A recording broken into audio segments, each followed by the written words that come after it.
Hey, Julia Barzik here from Wise Investigator.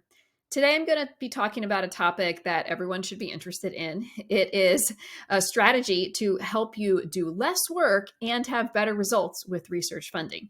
Now, why I'm driven to make this video is because I am constantly talking to PIs who are planning to write proposals.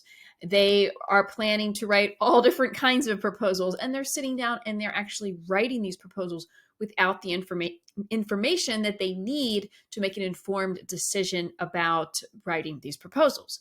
So I wanted to break this down and talk about the question here. And I'm not going to give you an answer to the question, but I'm going to invite you to think about the question and give you some ways of thinking about this. So the question is, what is your threshold, or what are your criteria for doing work?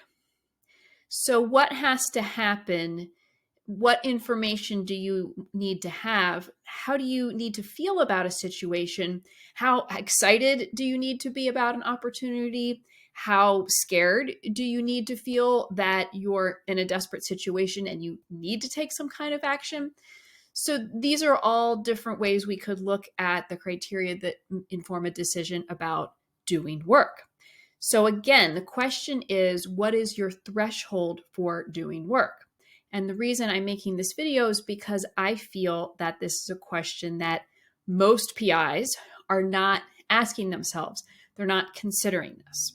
So I'd like to think about this broken down in two ways, two parts to this threshold. The first one that I'll talk about is the threshold for what information you have. And the part two that I'll get to next is, what are you willing to do?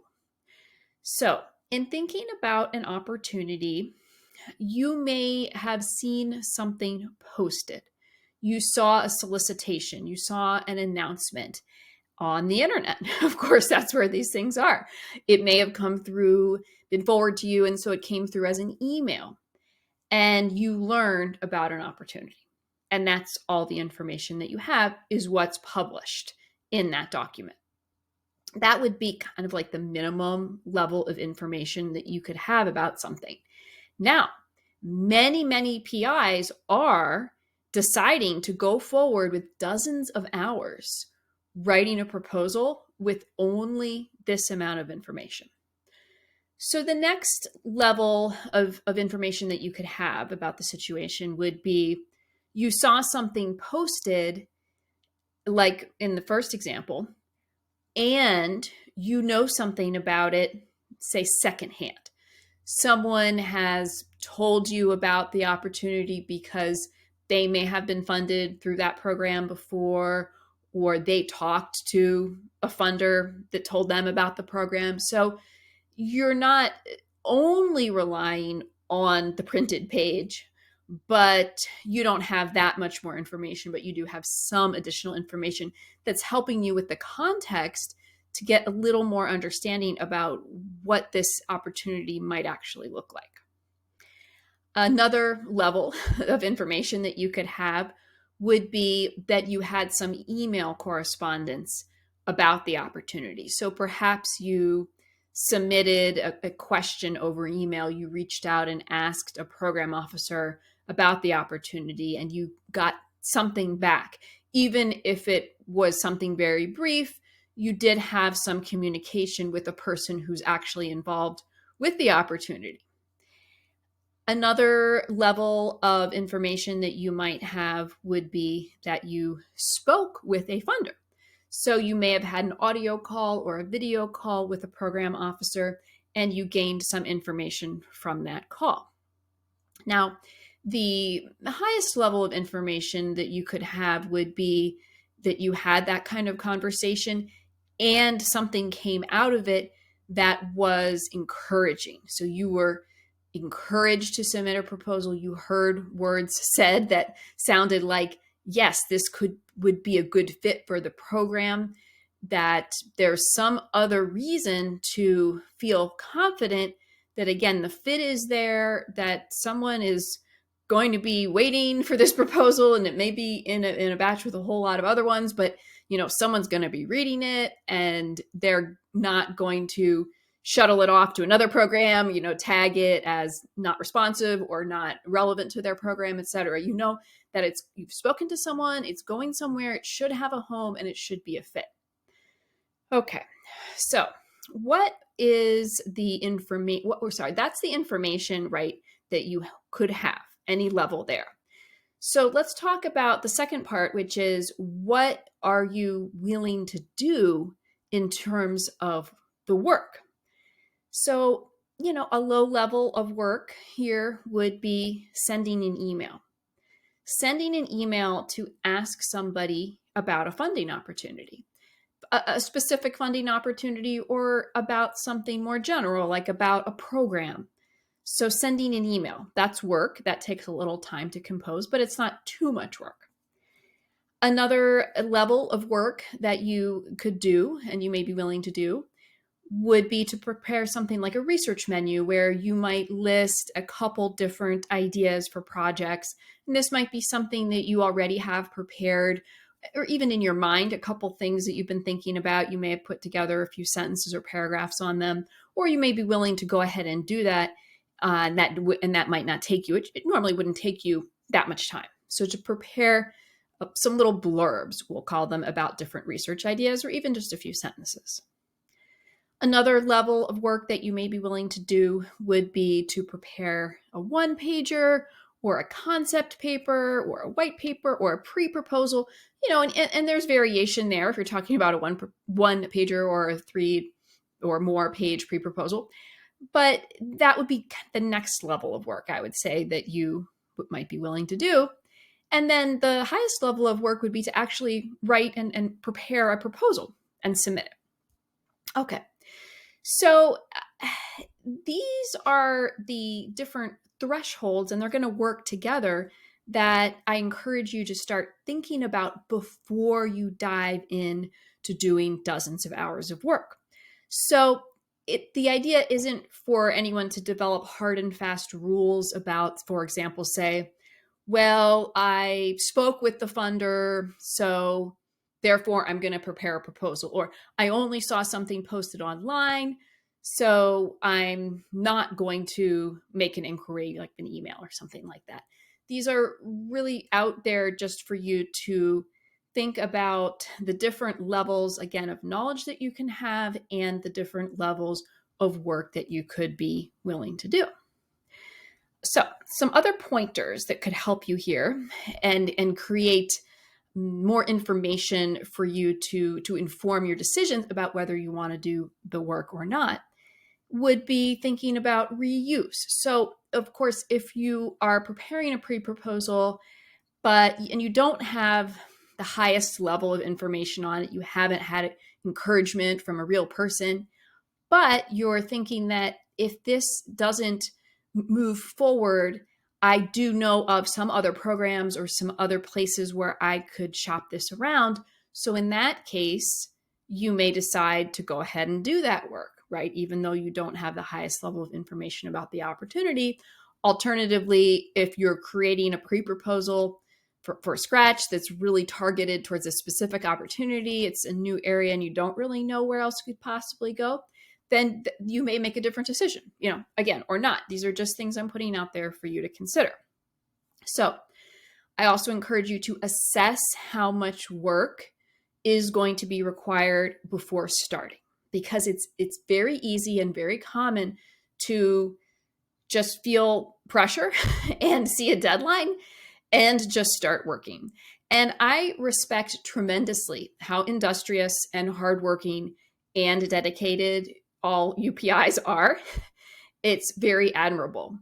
But don't let yourself get pushed to the point where things just become unreasonable, the demands on your time, because for one reason for that happening can be a lack of assessment at the beginning of the process to say, okay, how long might this take me? And we don't know exactly how long something's going to take, until we actually are finished with that. And of course, it's always longer than we hoped. But to think through it. Am I going to write this document in a couple hours or 30 minutes? That would be awesome. And I encourage you to again do more of these smaller type tasks, right? Or am I really looking at something that's going to take me 3 days of really dedicated focus? So just think about what that might be, and there's not a right or a wrong answer to any of it. So another point here is this relates to something I talk about often, which is getting on LinkedIn, because it is easier to message somebody quickly on LinkedIn, like a funder. And not all of the funders and their points of contact are certainly not on LinkedIn, but I would say about a third of them are. So maybe even 50% are, and a third of them are pretty active. So this is certainly enough people in terms of the sheer number of these points of contact, that if you have an established presence on LinkedIn, meaning just a basic profile filled out, then you can use the LinkedIn Messenger to send a note and ask a question that way. And you may get a response or you may not, but it's just one more way of doing some of this work as efficiently and quickly as possible. It just gives you another option to do something quick and easy. So we also, when we're thinking about this type of work, we do have to think about time management. Now, that's not something that I work with very specifically with PIs.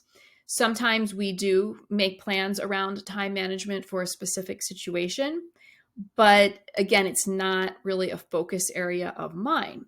However, there are very good resources out there. There is a faculty success program from the National Center for Faculty Development and Diversity that I would encourage you to check out. I've worked with clients who have completed this program.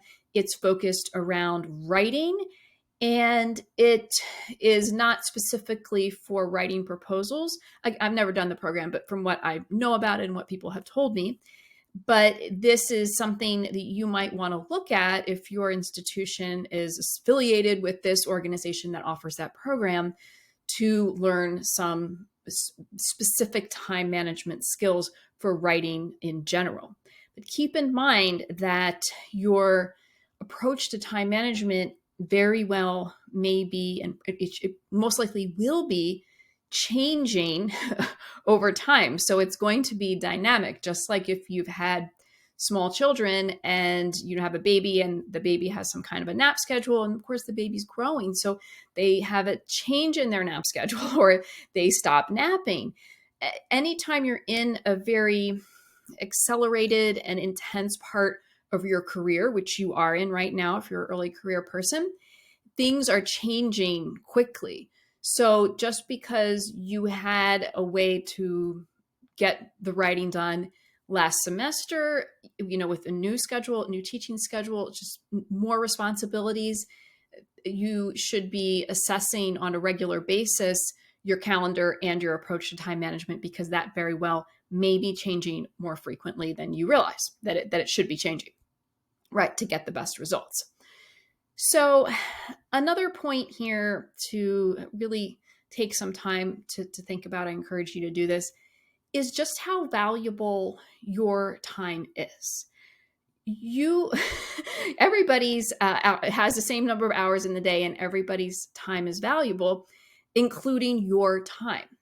So just because you are a hardworking person and you're willing to do the work, which again, I have deep respect for, please still also consider that your time is valuable. And before you go ahead and start putting it into a process, think about these criteria that I'm laying out here and respect your time. And by respecting your time, you are respecting yourself. And that is always a good thing to do. So I wanted to wrap up here with a couple of analogies from the job market. So maybe you haven't been on the regular job market for industry jobs or government jobs, but unfortunately, there are often postings for jobs that actually don't exist, or they don't exist any longer. an employer decided it would be a good idea to put a job posting up, and then they decided they weren't going to do the hiring, or they did the hiring and some of that stuff you can't even probably get it taken down, right? It's just still out there on the internet. Now, the government, when posting funding opportunities, is more organized than that, but there can be opportunities out there, or what look like opportunities out there, that actually do not have a budget yet, or they don't have a large budget, or there's something else about them that you would need to know, right? So don't read those opportunities as all equal, as all the same. And if you need a reminder about that, please just do think back to those job postings, because it's sad to think about people who are writing cover letters and sending out resumes and waiting to hear back. And unfortunately, that posting really was no longer relevant, right? And somebody is staying up late or getting up early to hammer out a cover letter for something that doesn't even exist. So again, it's not a perfect analogy to the funding opportunities you see out there, but unfortunately, there could be more similarities to that situation than we would like to acknowledge. The other one would be a trend that started some years ago, actually probably many years ago at this point, but I think it built up in more recent years, of asking job applicants to do work as part of the application process. And this could come in maybe before they have an interview, or after an interview, or in between interviews, or something like that. All different types of tasks that they could be asked to do. And, I don't have an opinion on this, any specific scenario, right? I do think that that's something that could probably be pretty easily abused by employers. But there could be, and I'm sure there are, instances where it makes sense to have an applicant do some kind of task or take some kind of test or something like that. So I'm not really making a statement about that, except to say that this is something, again, that can, in my opinion, be taken too far, where there is just too much that's being asked of someone before the other party has really given anything. So be aware of this when you're making your decisions about doing work. How much is being asked of you? And do you have any indication that whatever you prepare is going to be read? It's going to be read carefully, or let's even say it's going to be routed correctly. It's going to go to the correct place for it. It's going to be given careful consideration, and it's most likely going to be reviewed. So again, think about that and try to gather information so you know the answers to some of those questions before you think about doing the work. So lastly, I would, as part of this work that we're talking about, I would encourage you also to think about the outreach and the interactions and the emails and the phone calls as an important part of your work. They are, this type of work is quicker than writing a proposal, but it is very, very important. And per unit time, you can get a lot higher value out of that work than just banging away at the keyboard. So make time to do this outreach, to gather the information, to think about a strategy for making a decision about the kind of work you want to do, you're willing to do, and try to move relatively, more hours out of proposal writing over to these other pre-proposal writing tasks, and then reduce the amount of numbers on proposal writing. So finally, this is actually the final point. We do know, I've heard it, and I'm sure that you've heard it as well, that PIs have been instructed by mentors to get training on proposal writing by writing and submitting proposals. Now, if you are a mentor who has told people that, I understand.